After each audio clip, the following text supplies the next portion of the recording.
เกิดประเด็นดราม่ามาลัยปิดวงของนกพงศกรบอกว่าคงบ่มีไผโง่สิเอาเงินตนเองไปให้นักร้องอยู่ทางด้านหน้าเวทีคงจะเอาเงินของศิลปินนั่นละมาหยิบเป็นมาลัยแล้วก็ไปคล้องคอให้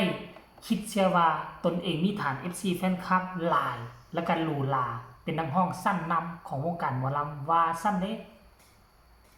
กับทักทายสบายดี FC ทุกท่าน FC ทุกคนเนาะมาพบมาพ่อกันอีกแล้วคลิปนี้สำหรับคลิปนี้มีเรื่องราวข้อมูลข่าวสารเรื่องดราม่าเรื่องเงินทองซึ่งมันเป็นของคู่กันของวงการหมอลำอยู่แล้วถ้ามือหนึ่งขาดดราม่าเรื่องมาลัยเรื่องเงินทองหมอลำคงจะยุบกันไปหลายวงเติบแล้วคลิปนี้เป็นคลิปเกี่ยวกับนกพงศกรหัวหน้าทีมงานของวงเสียงวีฮกปิดฤดูกาลใน 2-3 มื้อที่ผ่านมานี่เนาะคนอยู่ในเสียงวีฮกศิลปินมากหน้าหลายตามีมาลัยห้อยคอกันเต็มมัดสู่ผู้สู่คนและหนึ่งในนั้นก็คือมาลัยของนกพงศกรซึ่งเป็นผู้นำทีมงานของวงเสียงวีฮกก็คือมีมาลัยหลายกว่าหมู่ทั้งมาลัยปีกนกเป็นสีเขียวมาลัยปีกนกเป็นสีเทามาลัยห้อยคอเป็นสีแดงคือเงินบาทมีสีใดคือมาครบจบอยู่ที่นกพงศกรผู้เดียวสมแล้วที่เป็นหัวหน้าทีมงานวงเสียงวีฮกมันต้องเป็นจังซี่อันนี้คือคำคิดเห็นของบรรดา FC แฟนคลับก็บอกว่าโอ้ปีนี้ยอดมาลัยถล่มทลายเนาะ FC แฟนคลับให้หลายแท้คือมาใจปั้มแท้เนาะมันมีคนย่องย่อสรรเสริญมันมีคนเห็นดีเห็นพ้องมันก็จะมีคนอีกทางฝากฝั่งหนึ่งเขาบ่เห็นดีบ่เห็นพ้องและคิดว่านักร้องในวงการหมอลำส่วนใหญ่เป็นคนสร้างภาพบางคนบ่มีมาลัยก็ควักเงินตนเองมาเฮ็ดมาลัยเพื่อไปห้อยคอให้ตนเองก็มีคนคิดแบบนี้จนเฮ็ดให้ทั้งFC แฟนคลับแม่ฮักของนกพงศกรออกมาโพสต์ว่าแนวนี้ท่านผู้ชมจะดราม่าอะไรจ้าว่าซั่นเด้เรื่องมาลัยเงินล้านบ่ได้ให้นำเพิ่นก็อยู่ซื่อๆโลดเนาะบ่ต้องไม่ยากนำเพิ่นดอกเดี๋ยวเขาจะหาว่าเป็นคนอิจฉาเด้นกพงศกรบ่เคยสร้างภาพให้ตัวเองดูดีบ่เคยสร้างคอนเทนต์หลอก FC ทุกอย่างที่เกิดขึ้นกับนกพงศกรคือเรื่องจริงค่ะ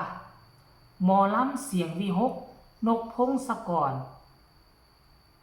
คือของจริงนะแฮชแท็กมาลัยเงินล้านนกพงศกรแฮชแท็กปิดฤดูกาลเสียงวีฮกปี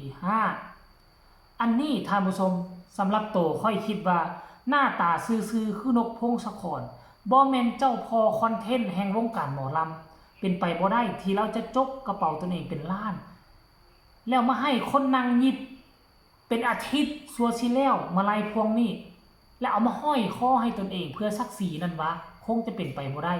เรื่องคำว่าศักดิ์ศรีและคอนเทนต์บ่ได้อยู่ในหัวของวงเสียงวีฮกแต่ถ้าเป็นวงอื่นค่อยยอมรับอาจจะมีแท้ควักเงินตนเองเฮ็ดมาลัยไปคล้องให้ศิลปินผู้นั้นคล้องให้ลูกสาวผู้นี้เพื่อให้มันมีกระแสในเมื่อมันมีกระแสแล้วศิลปินมีกระแสวงก็ต้องมีกระแสไปนำแต่วงเสียงวีฮกนกพงศกรกินกลางดินอยู่กลางทรายเป็นลูกชาวนาขนาดแท้จะบ่มีวันเฮ็ดแบบนี้บ่มีวันทรยศของตนเองแน่นอนเนาะแล้วสาเหตุเป็นหยัง FC แฟนคลับแม่ฮักท่านนี้จึงออกมาโพสต์แบบนี้ก็คือว่ามันมีคอมเมนต์นี้ไปคอมเมนต์เนาะเอาเงินตัวเองบ่เนาะไม่มีดอกคนดูที่จะเอาเงินไปให้เป็นล้านหากินก็ยากอยู่ทุกวันนี้อันนี้ความหมายของผู้นี้ก็บอกว่าโอ้ข่อยบ่เชื่อดอกทุกมื้อนี้มันหาอยู่หากินยากปานนี้แล้วจะเอาเงินอยู่ในถุงตนเองนี่นะจากตัวเองจะเอาไว้ซื้อข้าวซื้อน้ำให้ครอบให้ครัวกินควักเงินตนเองไปให้นักร้องหมอลำมันเป็นไปบ่ได้ว่าซั่นได้ข่อยบ่เชื่อเอาเจ้าบ่เชื่อก็เรื่องของเจ้าเด้อล่ะผ ผู้ที่เขาเอาไปให้นี่เขาเชื่อเพราะเขาได้ควักเงินอยู่ในกระเป๋าเขาไปให้ตัวศิลปินเจ้าบ่เคยให้เจ้าก็บ่เชื่อเจ้าบ่เคยมักเจ้าบ่เคยชื่นชมไผเนาะแต่คนที่เขาเอาไปให้เขาเชื่อนะเขาได้เอาให้เนาะให้กับตีนกับมือ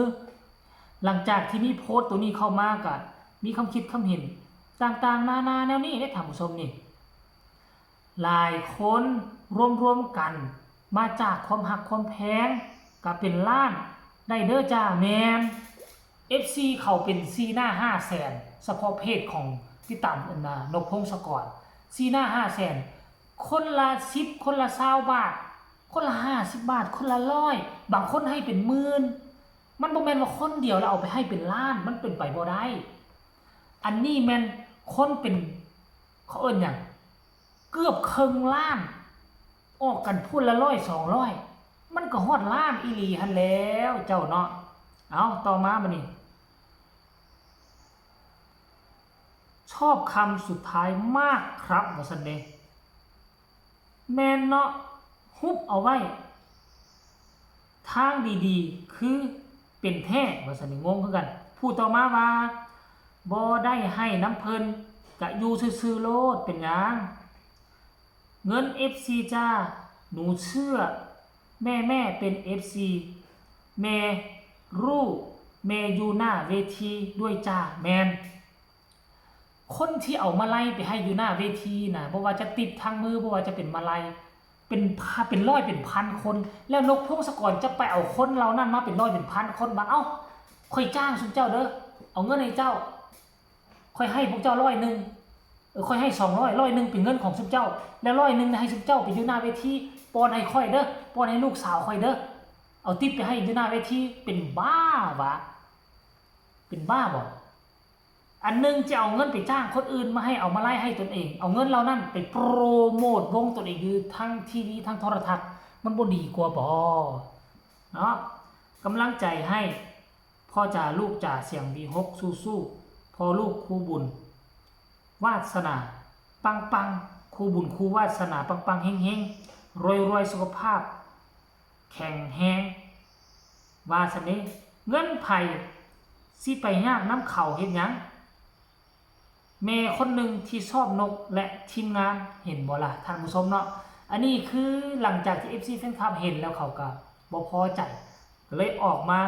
ตอบกับคอมเมนต์นั่นเนาะต่างๆนานา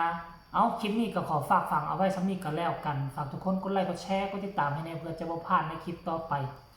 ที่สำคัญอย่ากดข้ามโฆษณาพบกันใหม่ในคลิปหน้าขอกล่าวคำว่าสวัสดี